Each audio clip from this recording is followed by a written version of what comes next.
Good morning, everyone. The service is about to begin.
You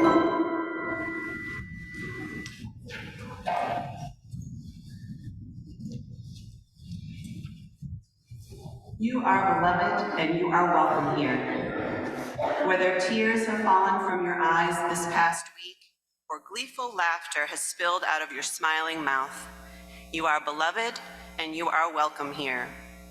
Whether you are feeling brave or brokenhearted, defiant or defeated, fearsome or fearful, you are beloved and you are welcome here.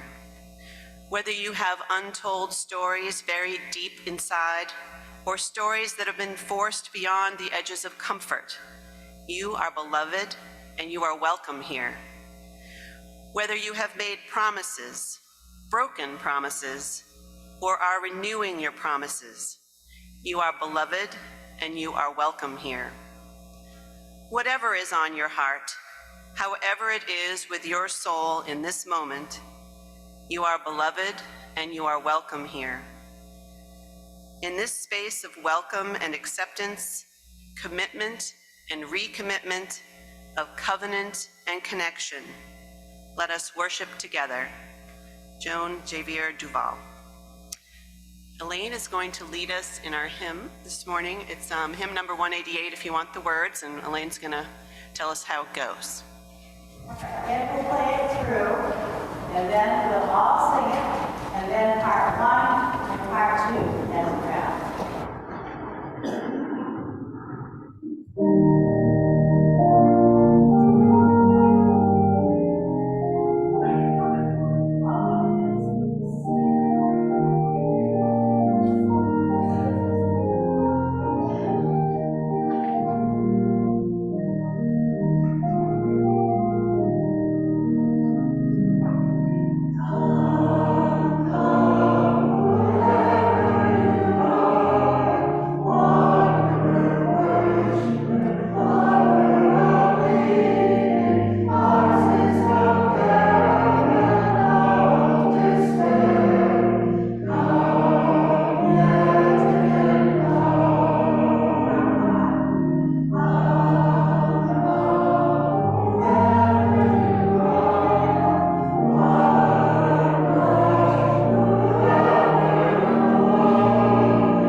Standing while David Murphy lights our chalice for us.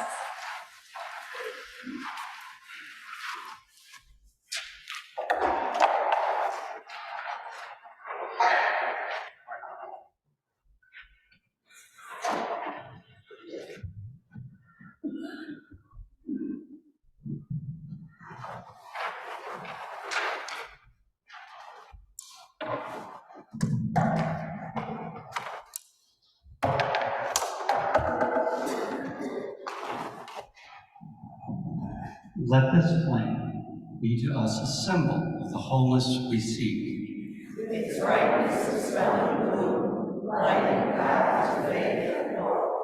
Its glow reminding us of the sacred bonds that link us to all living things. Its radiance calling us to pass the light of freedom, justice, and peace upon all the world.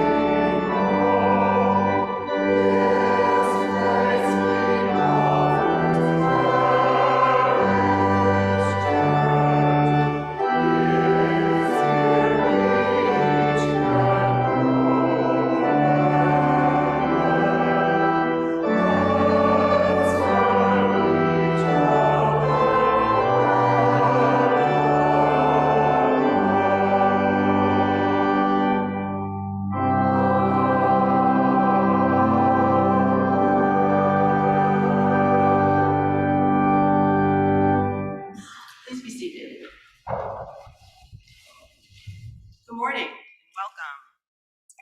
My name is Liz Chrisman. I'm a member of First Parish, and I'm serving as the worship associate today.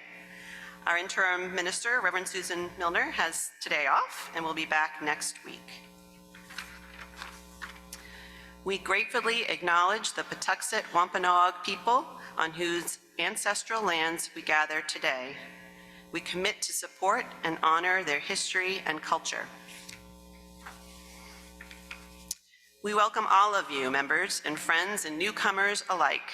Whoever you are, wherever you are on your spiritual journey, whatever your age, young or older, for this 1 hour, you're part of this congregation and you are welcome. Everyone is invited to coffee hour following the service in the assembly hall, which is through this door over here. If you are visiting or new here, please take a red mug when you get your coffee so that we can recognize you and offer you a warm First Parish welcome. I don't have any written announcements, but I do know that the holiday fair is coming on Saturday, and I would be remiss not to mention it. It's a great time. Everyone should come, bring the kids. You can do some holiday shopping and get in the spirit, buy your wreath or centerpiece and have some lunch. So hopefully we'll see all of you there, and tell your friends, and we'll have a great day. Today it's my great pleasure to welcome someone who is familiar to many of us, Jen Shattuck, to our pulpit today. Jen started attending First Parish with her family as a young girl and continued attending with her partner Audra and their daughter Rue until Jen went on to work with other churches on their children's programming. Jen is a lifelong Unitarian Universalist and longtime early childhood professional turned religious educator. Jen is passionate about helping UU churches welcome and support their very youngest congregants. She currently serves on staff at both the Unitarian Church of Barnstable and Sanctuary Boston. Jen is the author of The Tending Years, a book for those caring for preschool age children, and is also the creator of Ellery Church Mouse, a video series for UU kids and their families, which you can find on YouTube, right? Let's see, where am I now? Jen will be at coffee hour after the service to say hello, and she will also have copies of her book for sale. All right, so now we're going to have the time for all ages. So I welcome all the young people, young at heart, to come up forward, and Jen and Dawn are going to share a little story for you.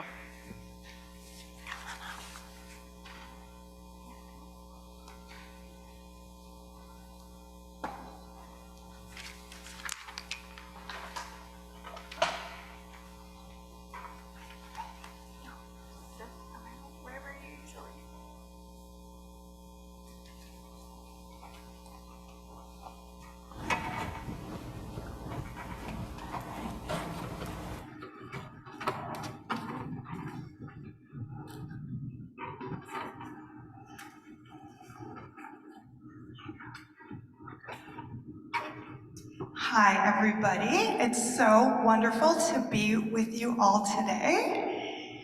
You might not know this, but I used to sit right here during the Time for All Ages a really, really long time ago. And so it is wonderful to be up here with you. This is my friend Dawn. She used to sit with me on the floor. And now we do this together a lot. Such a joy to be up here with you. And we have a story for you this morning.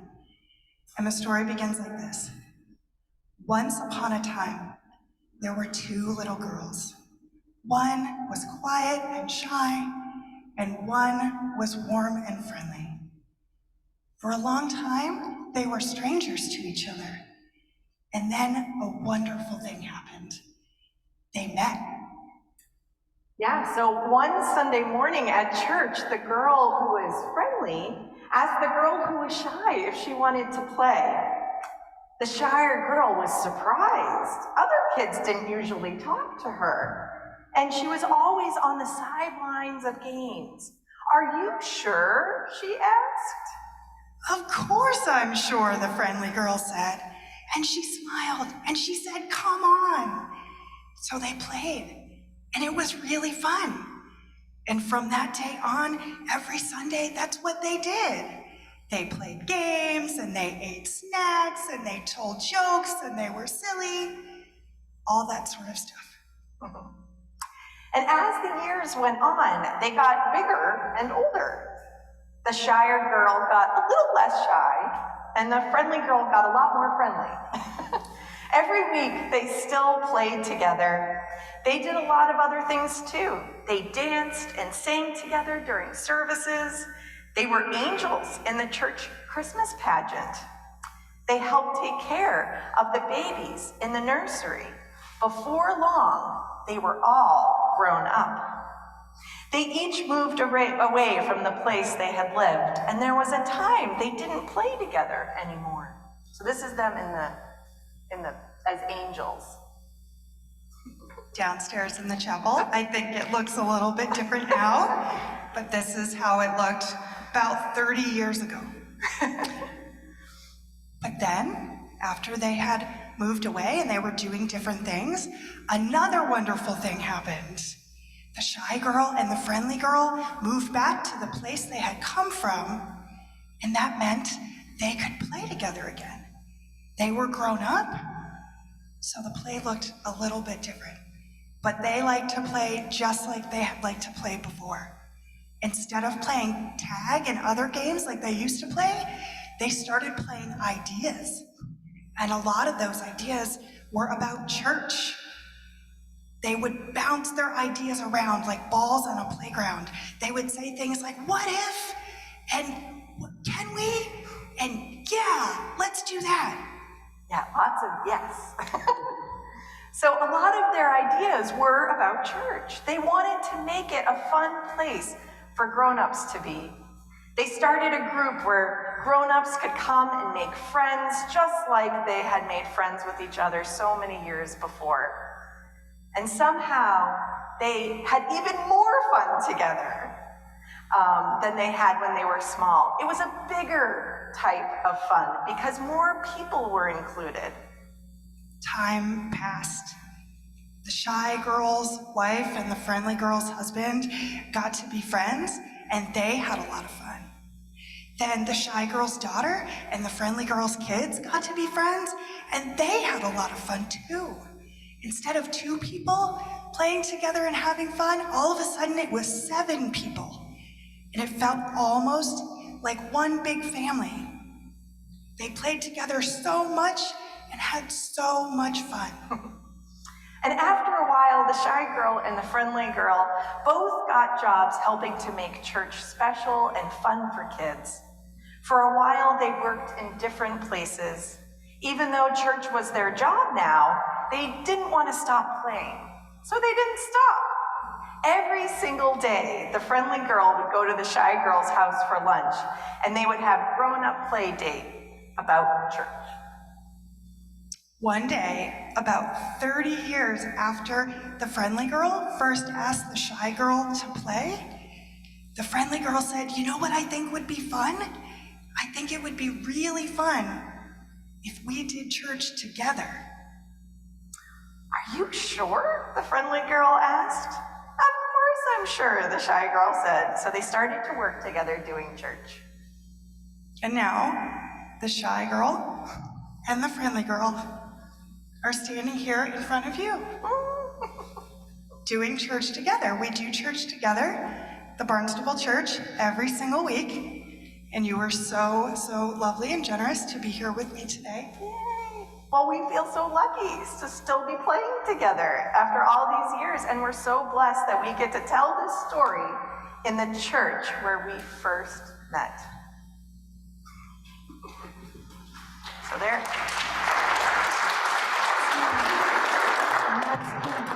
Right there. And now it's time for the kids to go down to their classrooms, so if we can sing them out. Go now in peace, go now in peace, may the spirit of love surround you everywhere, everywhere you can.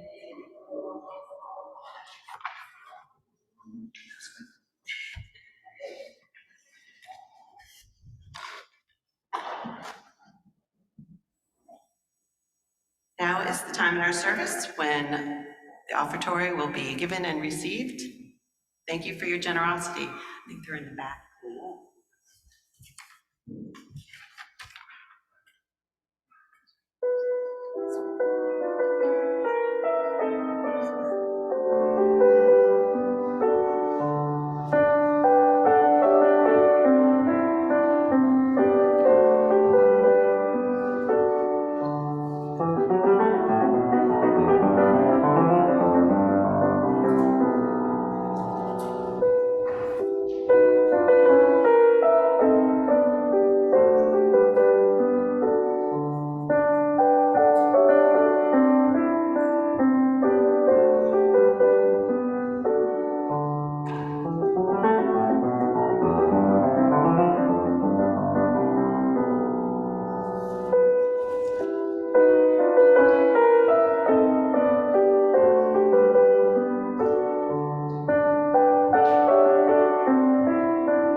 This morning's reading is by Sarah Moores Campbell.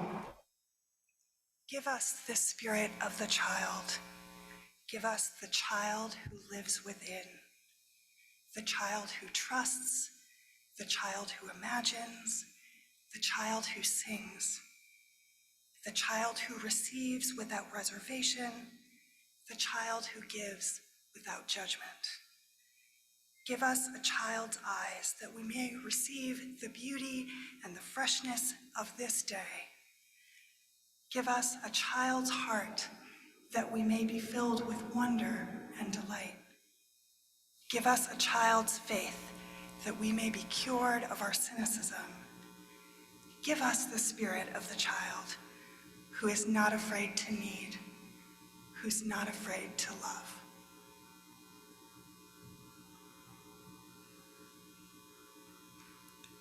I came to church for the first time in September 1985. We're sitting right over there, right in the middle.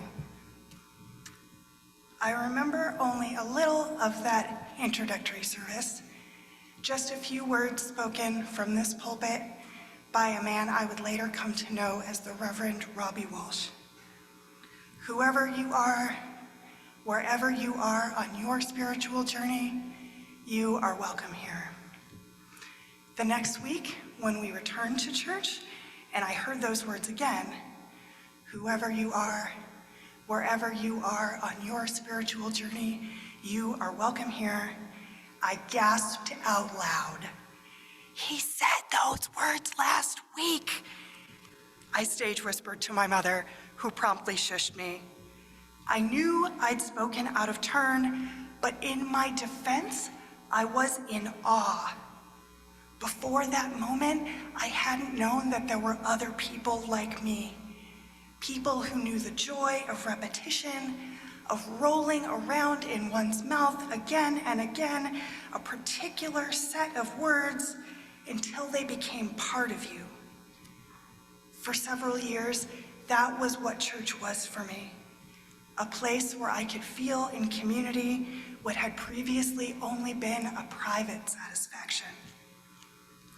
The fact that I didn't understand much of the content of services didn't bother me at all. All I cared about was that certain key phrases recurred here in this room week after week after week. By the time I was 8 and beginning to understand a little about why my parents had come to Unitarian Universalism in the first place, I was deep in a personal project, trying to understand why preschool me had loved the repeated elements of church so much. My baby sister had been born that year, and to prepare to help care for her, I had begun dipping into my mother's large collection of child development books. Through the work of Frances Ilg and Louise Bates Ames, T. Barry Brazelton, and Benjamin Spock, I learned a lot about what young children need from their caregivers.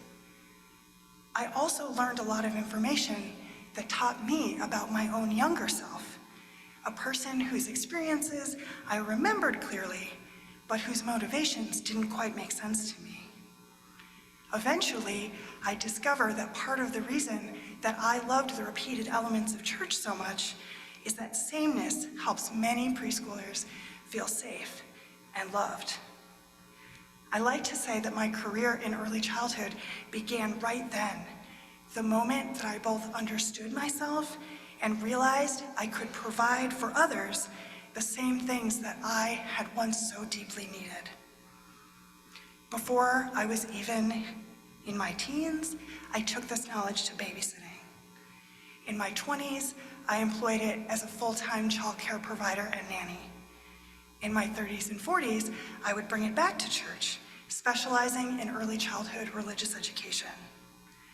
I design resources and create educational supports designed to help caregivers introduce spiritual practice to our very youngest UUs.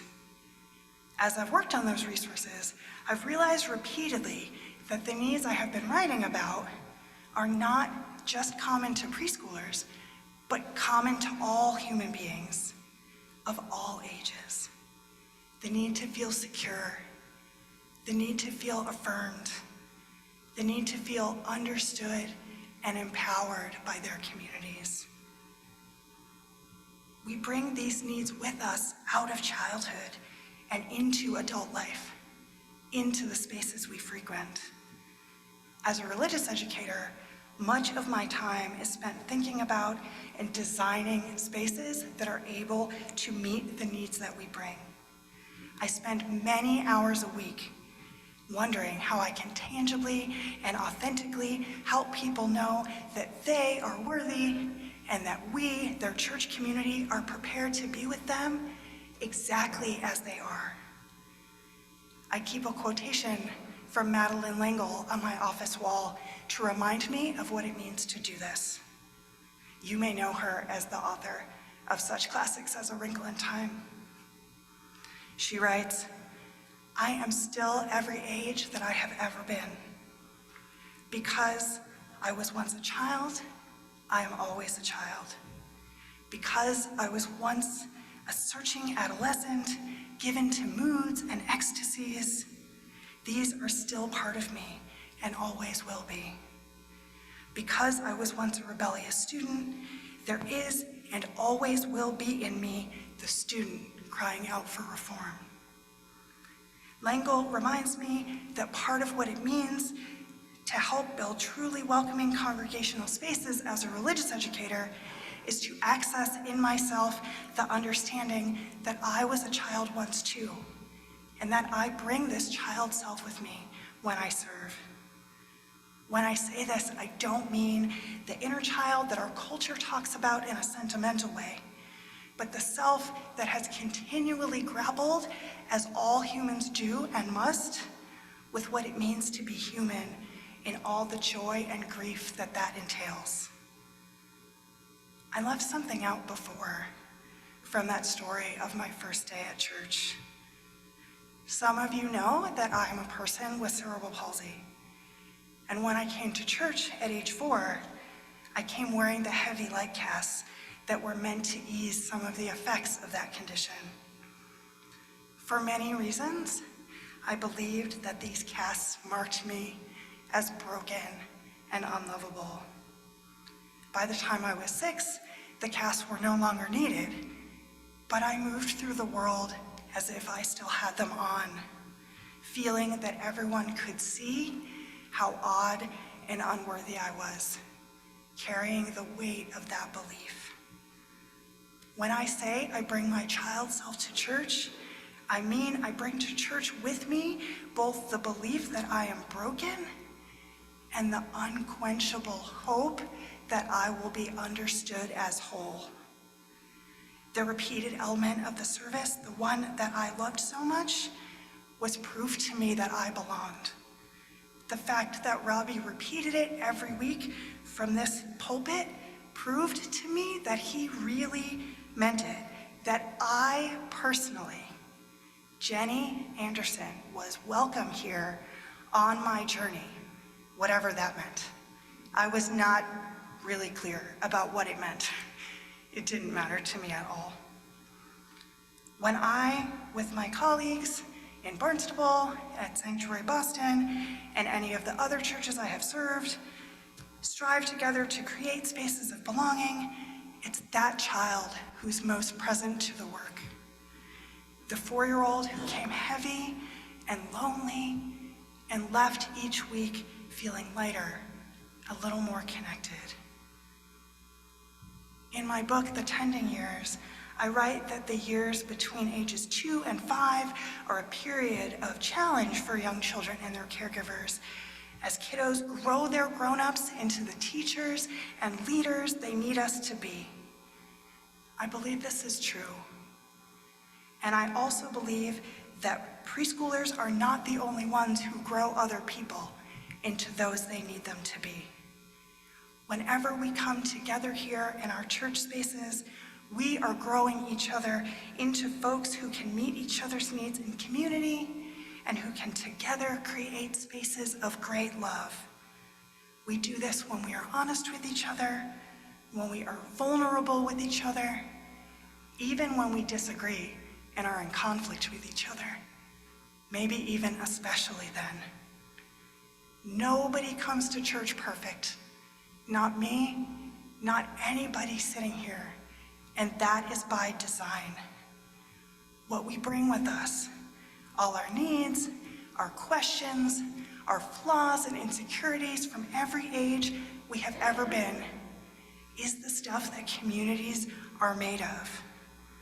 Like preschoolers, we are pushing and pulling and prodding each other into growth. We know how hard this can be, and yet we keep coming back here together, slowly but surely, stretching each other and tending each other into the selves we know that we can be. This summer, I read Mia Birdsong's wonderful book, How We Show Up. In her book, Birdsong writes about the ways in which many of our current cultural and economic systems are not built to meet people's needs, which she lists as a series of longings that coincidentally echo the ones I have identified in my own work. She says, 1, we long to be known. 2, we long to give and receive support. 3, we long for freedom and accountability. Birdsong explains that the word free is derived from a root that means beloved. To be beloved to each other, she says, is to make sure that together we have all the things we need. This requires that we show up collectively again and again and again, willing to show care and concern for each other, willing to push back against the systems that wish to drive us apart. We exist, she says, not as wholly singular, autonomous beings, nor completely merged, but in a fluctuating space in between. This idea was expressed beautifully in Desmond Tutu's explanation of the South African concept of Ubuntu. He said, "It is to say, my humanity is caught up, is inextricably bound up in yours. We belong in a bundle of life. It is not, I think, therefore I am. It says rather, I am human because I belong. I participate. I share. To be in community, to belong, to participate, to share, is to bring our full selves to that community. Our child self and our adult self. Our grieving self and our healing self. Our curious self, our compassionate self, the self that is willing to stretch and be stretched. This may feel like a big ask, but the truth is that we're already doing it all the time. All of ourselves are here already in this room, ready to do the work of being beloved to each other, of creating a spiritual home for one another. I invite us to be in silence for a moment now, holding together all the precious, messy, beautifully authentic selves from all the ages we have ever been that have come together in this place, this home. Let us breathe together in the knowledge that no matter how we arrived here this morning, no matter what we brought with us, we are held in the collective spirit of love, liberation, and ongoing growth that we create here together.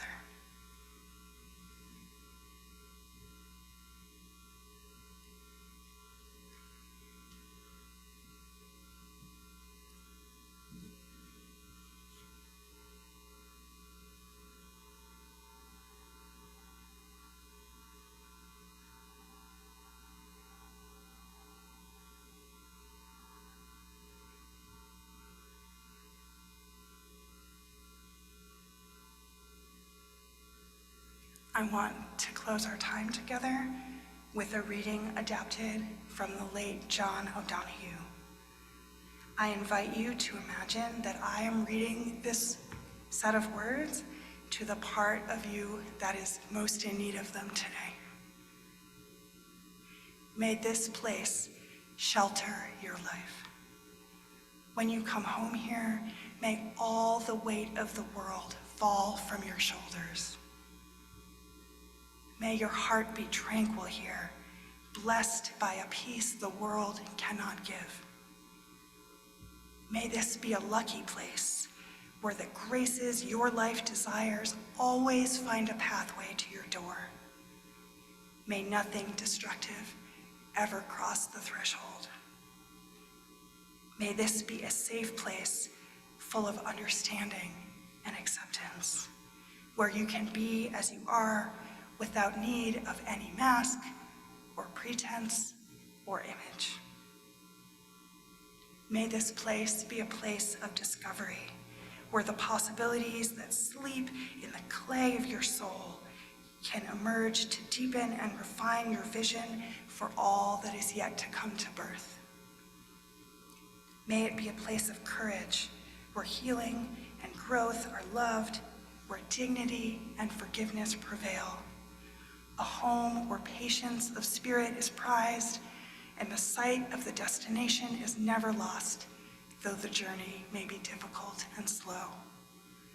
May there be a great delight. May it be a house of welcome for the broken and diminished. May you have the eyes to see that no visitor arrives without a gift and no guest leaves without a blessing. May these words be a blessing on the work that we do together here and on all the selves we bring with us. Thank you. Please rise as you're willing or able for our last hymn, There Is a Love. The music and lyrics are in your order of service.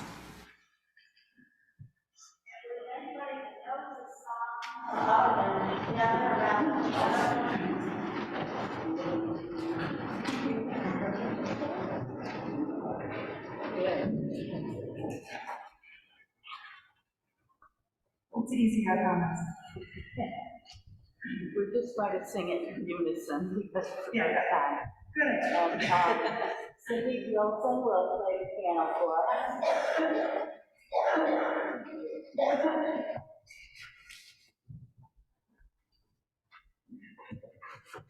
We'll sing it through once for you, and then we'll do both voices with everybody joining in.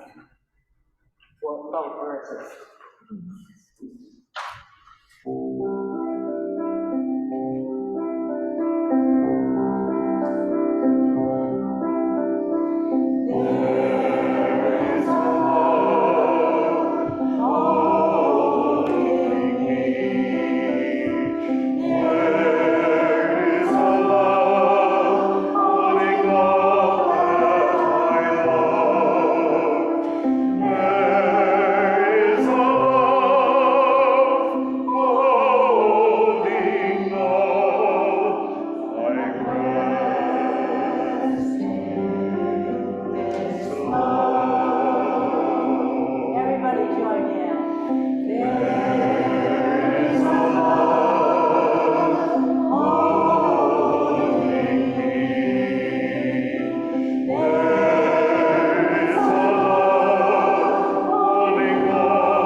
Our closing words this morning are by Don Shea Cooley. Here may you know that you are lovable, and indeed that you are loved. May you carry that love out of this room and into the world as a blessing. Amen.